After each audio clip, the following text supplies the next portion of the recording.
жарыс алаңда кім дәл тигізер ойнар, жеңіс соның қолында. Олай болса балалар, қазір біз сендермен қазақтың ұлттық ойынының бірі хан талапай ойын ойнаймыз. Мынау қоржында не бар балалар? Не бар? Асық бар, жарайсыңдар, я? Ол ойын немен ойналады? Асықпен ойналады, я? Мен сендерді ойыншақпен түсіндіріп өтейін. Талапай ау талапай, басталды ойын. Алақай деп ойынды бастаймыз. Және қоржында асықтардың ішінде бір өзгеше қызыл асық бар. Бұл асықты біз хан асығы деп атаймыз. Кімге хан асығы түседі, сол ойынды бастайды.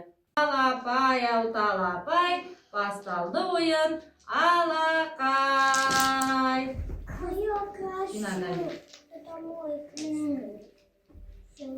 Жарайсыңдар. Кімге қызыл асық түсті?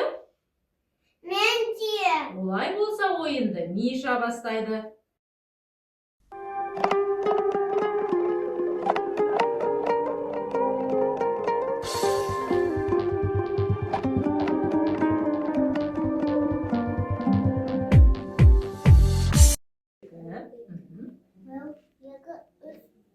Жарайсың.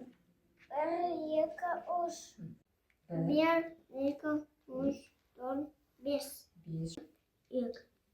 Балалар, жаңа біз сендермен қандай ойын ойнадық? Немен ойнадық? Асықпен ойнадық. Ойын сендерге ұнады ма? Жарайсыңдар, керемет балалар.